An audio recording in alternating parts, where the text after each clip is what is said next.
Super ఉంది. Hello everyone. So Friday weekend వచ్చేసింది. So సాఫ్ట్వేర్లందరికీ Friday weekend కాబట్టి సో మా వారు చేసుకున్న చికెన్ కర్రీ చూద్దాం. సింపుల్గా చికెన్ కడిగేసిన తర్వాత ఆయిల్ వేసి అందులో హాఫ్ కేజీ చికెన్కి 2 ఉల్లిపాయలు కట్ చేసి అవి కాస్త మగ్గిన తర్వాత చికెన్ వేసుకొని అల్లం వెల్లుల్లి పేస్ట్, తర్వాత 2 టమాటో ముక్కలు కట్ చేసి వేశారు. ఇవి కాస్త కలుపుకొని, యాక్చువల్లీ ఈజీగా చేసుకోవడానికి ఏదో సింపుల్ రెసిపీ. సో ముందుగా పసుపు, కారం, 2 టేబుల్ స్పూన్ కారం. ఇది మేము ఊరి నుంచి తెచ్చుకున్న కారం, సో కలర్ కాస్త తక్కువే ఉంటుంది. సో అందుకని మేము అందులో కాస్త కాశ్మీరీ రెడ్ చిల్లీ పౌడర్ వేసుకుంటాము. కొంచెం స్పైసీగానే ఉంటే బాగుంటుంది కదా నాన్ వెజ్.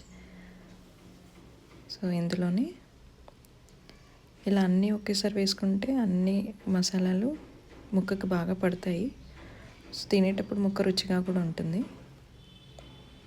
తర్వాత ధనియా పౌడర్, ఇది ఇంట్లో పట్టిన ధనియా పౌడరే. సో మీరు రెడీమేడ్గా కూడా వేసుకోవచ్చు, బట్ ఇంట్లో వేసుకున్నదైతే ఇంకా బాగుంటుంది టేస్ట్. సరిపడేంత ఉప్పు. సో మేము వాడేది పింక్ సాల్ట్, మీకు వైట్గా కనిపించకపోవచ్చు. So pink salt is healthy. కొన్ని మార్పులు చేర్పులు 40కి వచ్చేసాం కదా, అందుకని. సో ఇవాళ అన్నీ కలిపి పెట్టుకున్న తర్వాత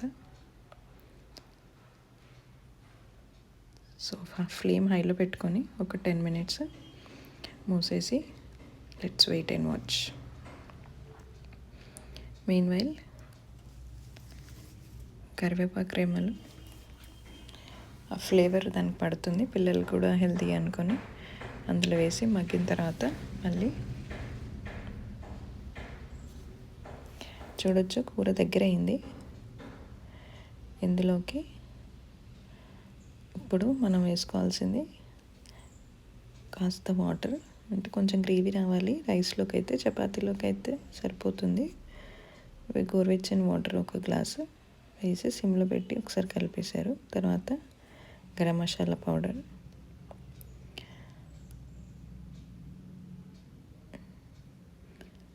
అన్నీ సర్ది పెట్టుకుంటేనే బెటర్.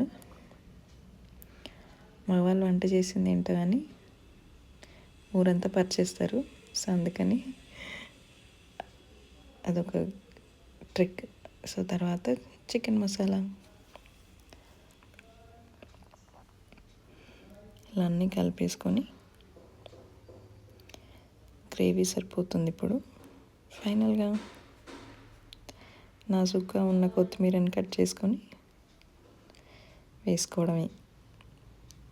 ఈజీగా అయిపోయి చికెన్ కర్రీ. నోరేడుస్తుంది కదా, మీరు ఇలా ట్రై చేసి చూడండి.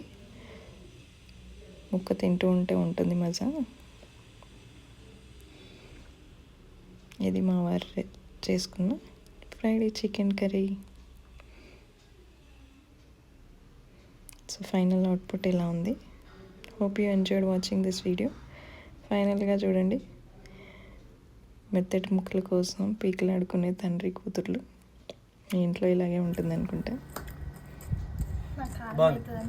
బాగుందంటే నిజంగా బాగుంది సార్.